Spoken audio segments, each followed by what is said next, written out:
وسلام عليك يا رسول الله صلاة وسلام عليك يا حبيب الله صلی اللہ تعالی علیہ وآلہ وسلم۔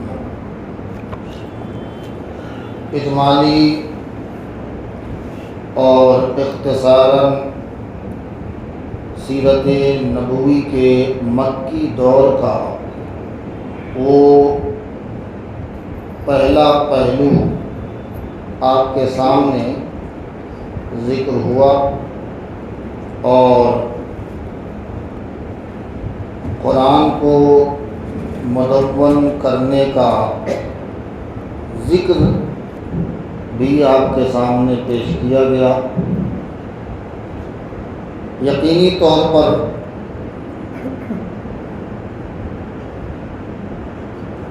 جب حضور علیہ السلام کے پیغام صداقت کو سنجیدہ افراد نے محسوس کیا اور بتدریج دھیرے دھیرے جب لوگ اسلام قبول کرنے لگے، 13 سال دعوتی عمل کے بعد مکہ اور مکہ کے اطراف کے تقریباً 200 مرد اور عورت اسلام میں داخل ہو گئے۔ کتنے سال کی مدت میں؟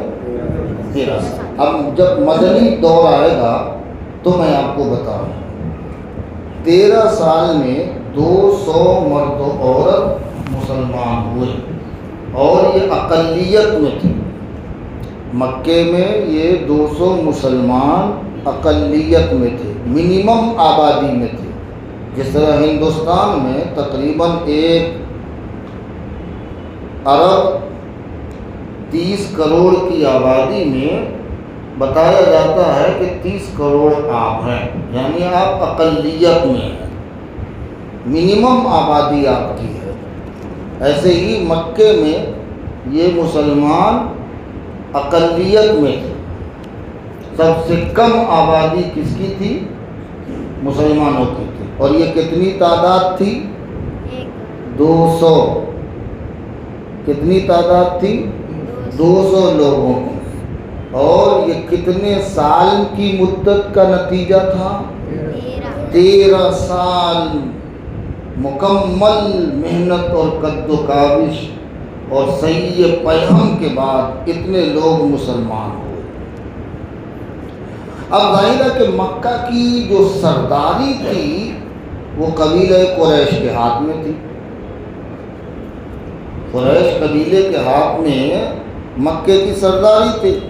اب اس کے جو سردار لوگ تھے جیسے ابو جہل، ابو لہب وغیرہ وغیرہ، اب آپ کے بالکل سخت مخالف بن گئے۔ تو پہلے تو یہ کوشش کی کہ مخالفت کر کے کسی طرح بھی ان کو دین پھیلانے سے روکا جائے، کہ کسی طرح دین کی اشاعت نہ ہو۔ لیکن جب انہوں نے یہ محسوس کیا کہ یہ میری کوششیں ہماری کوششیں زیادہ کامیاب نہیں ہو رہی ہیں، کچھ زیادہ اس کا نتیجہ برآمد نہیں ہو رہا ہے، رزلٹ کچھ زیادہ اچھا نہیں دکھ رہا ہے، تو پھر انہوں نے ایک کام کیا۔ وہ کیا؟ کہ جب تک ابو طالب موجود رہے، چونکہ وہ بھی سردار تھے اور پشت پناہی تھی پیغمبر کی، ان کا اسلام لانا یا نہ لانا ایک الگ بحث ہے، لیکن پشت پناہی تھی۔ اس بنیاد پر بھی یہ لوگ خاموش تھے۔ جب حضرت ابو طالب کا انتقال ہوا تو اب ظاہر ہے کہ پیغمبر کی سرپرستی اور حمایتی ختم ہو گئی ہے نا۔ اب ان کو موقع مل گیا، اب دشمنی بہت بڑھ گئی، اب بنا روک ٹوک کے آپ کے خلاف کارروائیاں ان لوگوں نے شروع کر دی۔ جب پیغمبر نے دیکھا کہ مکے کے حالات دین کی تبلیغ کے لیے اب سازگار نہیں ہیں، نامساعد حالات ہیں، چنانچہ آپ نے اپنے ساتھیوں کو یہ اجازت دی کہ وقتی طور پر وہ مکہ چھوڑ دیں، ہجرت کر لیں۔ یاد رہے یہ پہلی ہجرت تھی کہ ہجرت آپ کریں، اور یہ ہجرت کہاں تھی؟ حبشہ کی طرف۔ کہاں تھی؟ ہاں، حبشہ کی طرف کہ چلے جائیں۔ اور پیغمبر نے یہ فیصلہ فرمایا کہ وہ بستی جو طائف کی ہے، طائف چلے جائیں۔ تو آپ نے اپنے ماننے والوں کو کدھر کا رخ کرایا؟ حبشہ کا۔ کدھر کا رخ؟ حبشہ کا کرایا، اور خود پیغمبر کدھر نکلے؟ طائف کی طرف۔ یاد رہے پیغمبر تنے تنہا، آپ کا صرف غلام آپ کے ساتھ تھا، زید۔ نام آپ نے کبھی سنا ہے؟ قرآن میں صحابہ میں کسی کا نام نہیں آیا سوائے حضرت زید کے جو حضور کے غلام تھے۔ نام کا ایک ہے کہ ذکر آیا، نام کے ساتھ ذکر نہیں آیا۔ نام کے ساتھ ذکر کسی کا ہے؟ صرف حضرت زید جو حضور کے غلام تھے۔ تو تنے تنا حضور تھے آپ کے ساتھ، آپ کا غلام تھا۔ اب ایک دوسری بحث ہے، یہاں چونکہ ہم ابھی اجمالاً اس کا ذکر کر رہے ہیں، تفصیلاً ذکر انشاءاللہ بعد میں ہم کریں گے۔ احتیاطاً ہم آج کی اس نشست میں کچھ باتیں آپ کے گوش گزار کر دیں گے انشاءاللہ مولا تعالی۔ اب مقصد کیا تھا؟ مقصد یہ تھا سمجھانا کہ دین پر جب آنچ آنے لگے تو اپنا دین محفوظ رکھنے کے لیے آپ ہجرت کر سکتے ہیں، اور وہاں جا سکتے ہیں جہاں آپ اپنا دین بچا سکیں اور محفوظ کر سکیں۔ تو صحابہ کو آپ نے یہ اجازت دی کہ وہ کہاں چلے جائیں؟ حبشہ چلے جائیں۔ اور خود حضور علیہ السلام کہاں نکل گئے؟ طائف نکل گئے۔ لیکن وہاں جب پہنچے آپ تو اب وہاں مثبت نتیجہ نہیں نکلا۔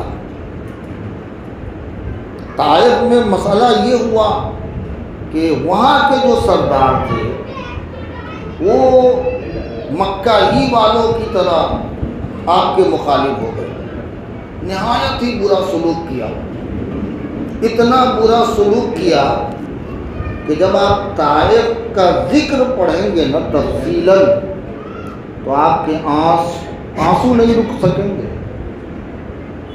پیغمبر صلی اللہ علیہ وآلہ وسلم کو کچھ اوباش بچوں کو حضور کے پیچھے کر دیا، اور وہ پتھر برساتے رہے، مارتے رہے۔ حضور کا قدم مبارک لہو لہان ہو گیا، حضور کے جوتی اور نالین مبارک میں حضور کا خون بھر گیا، اتنے زخم سے خون نکلے کہ آپ کے نالین بھر گئے، اتنے خون نکلے۔ اب آپ اندازہ لگا سکتے ہیں کہ کس قدر پریشان کیا ہوا۔ پیغمبر جب واپس لوٹے تو ایک باغ میں ایک خادم تھا، اس خادم سے ملاقات ہوئی۔ اس نے دیکھا یہ اجنبی شخص ہے، یہاں کا رہنے والا نہیں لگتا، تو پیغمبر صلی اللہ علیہ وآلہ وسلم کی اس نے ضیافت کی، بیٹھایا ایک پیڑ پر، پیڑ کیے جڑ سے آپ نے ٹیک لگایا، اور وہاں آپ نے سکون حاصل کیا، اور اس نے کچھ انگور کے خوشے حضور کی بارگاہ میں پیش کیے۔ پھر حضور علیہ السلام نے جو جملہ استعمال کیا اس سے اس کو اندازہ لگ گیا کہ یہ کچھ اور دین رکھتے ہوں، کیونکہ بولی سے آپ کے حال قال سے پتہ چل جاتا ہے نا۔ پھر حضور علیہ السلام سے جب اس نے پوچھا تو حضور نے پوچھا تم کہاں کے ہو؟ تم کہاں کے ہو؟ تو ہم کئی دنوں تک حضرت سیدنا یونس علیہ السلام کا ذکر اور ان کی قوم کا ذکر مطالعہ قرآن عظیم میں، درس قرآن میں ہم پڑھ چکے ہیں، جو لوگ موجود رہے ہوں گے۔ تو پیغمبر صلی اللہ علیہ وآلہ وسلم نے جب پوچھا کہ تم کہاں کے ہو تو اس نے وہاں کا ذکر کیا. تو حضور علیہ السلام نے پوچھا اچھا میرے بھائی یونس کے ملک اور ان کے شہر کے ہو؟ تو اس نے تعجب سے پوچھا آپ یونس کو کیسے جانتے ہیں؟ تو اللہ کے پیغمبر نے ارشاد فرمایا وہ بھی نبی تھے اور میں بھی نبی ہوں.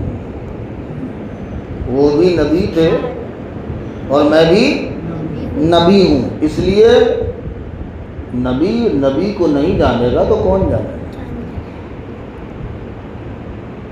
اب ظاہر ہے کہ تھوڑی تسلی ہوئی. حضور علیہ السلام واپس لوٹے اور مکے میں داخل ہونا چاہا. اب سنیے، عرب کے قبیلے کا ایک قانون تھا. جیسے ابھی آپ کے یہاں ایک قانون ہے کہ کسی دوسرے ملک میں اگر آپ کو جانا ہے تو آپ کو ویزا لینا پڑے گا. بنا ویزے کے آپ ٹکٹ آپ کا بن بھی گیا ہو تو چلے جائیے گا. پہلے ویزا ہوگا، ویزے کے بعد آپ کے ٹکٹ کا انتظام ہوگا. بغیر ویزے کے آپ ٹکٹ نہیں بنائیں، ہے نا. ایسے ہی عرب کے قبائل کا ایک قانون تھا کہ جو مکے سے نکل جائے وہ بنا حمایت کے مکے میں داخل نہیں ہو.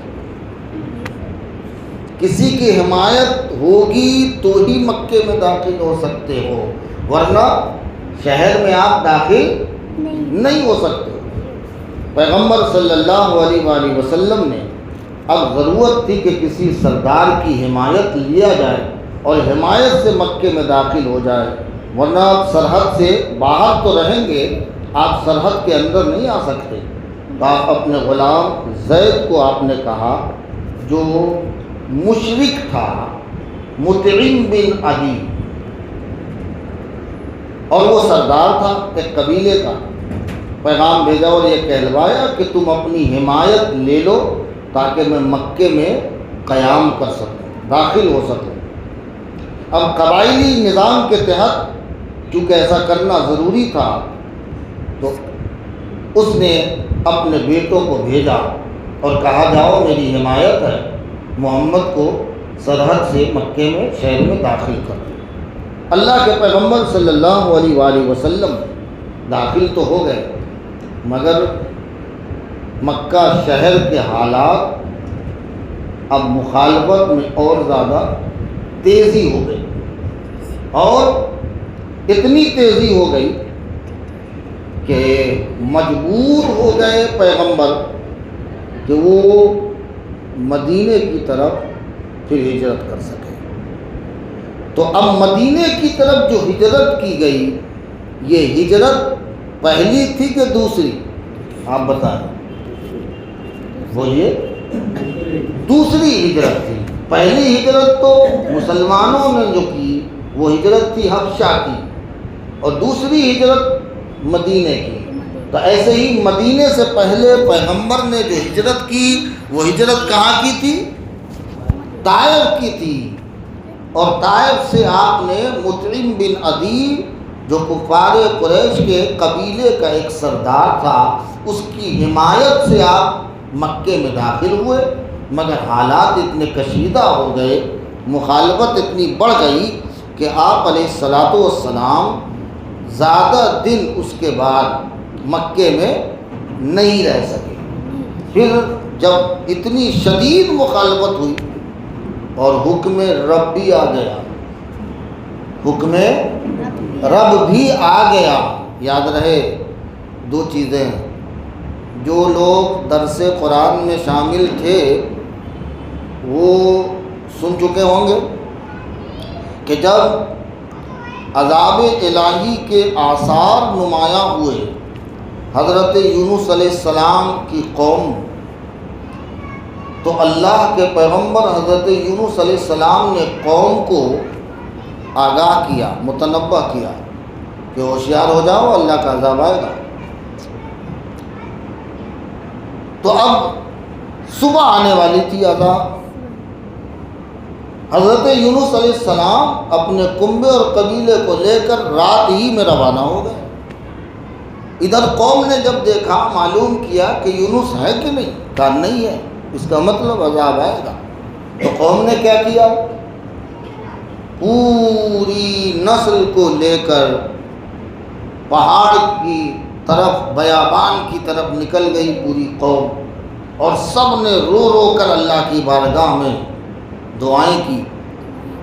یہ خصوصیت صرف حضرت یونس کی قوم کی تھی، یاد رہے، ورنہ آپ اللہ کی سنت ہے کہ اس کی سنت اور اس کا طریقہ بدلتا نہیں ہے۔ فَلَن تَجِدَ لِسُنَّتِ اللَّهِ تَبْدِيلًا، قرآن نے کہا فَلَن تَجِدَ لِسُنَّتِ اللَّهِ تَحْوِيلًا، دونوں لفظ استعمال ہوا ہے۔ اللہ کا طریقہ بدلتا نہیں کبھی، اللہ کی سنت کبھی بدلتی نہیں ہے۔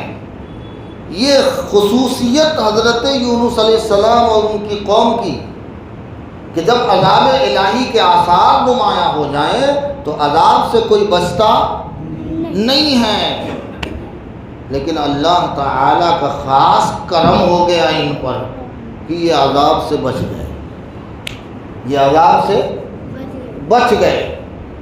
اور ادھر چونکہ حضرت یونس علیہ السلام کو اللہ نے آرڈر نہیں دیا تھا کہ نکلو، یاد رہے، قوم کو تنہا چھوڑ کر اللہ کا پیغمبر بغیر اللہ کے آرڈر اور حکم کے نکل نہیں سکتا ہے۔ تو چونکہ حکم نہیں ہوا ظاہری طور پر، اور اس سے پہلے حضرت یونس علیہ السلام نکل گئے، اسی بنیاد پر حضرت یونس علیہ السلام کو مچھلی کے پیٹ میں جانا پڑا اور یہ مشقت برداشت کرنی پڑی۔ ذرا آپ سوچیں، جب پیغمبر کا یہ حال ہے، ہمارا کیا حال ہے؟ بس ساری کائنات جانتی ہے کہ پیغمبر معصوم ہوتے ہیں، گناہوں سے پاک و صاف ہوتے ہیں، ان کے یہاں خطا کا امکان، گناہ کا امکان ہے ہی نہیں، اور ذرا سی پکڑ اور گرفت ایسی تھی کہ وہ بھی نہیں بچ سکے۔ میں اس دنیا کی بات کر رہا ہوں، آخرت کی نہیں۔ تو ہمارا اور آپ کا کیا حال ہے؟ یہاں آپ کو بتانا مقصود یہ ہے کہ بغیر اللہ کی اجازت کے نبی قوم کو چھوڑ کر ہجرت نہیں کرتا ہے۔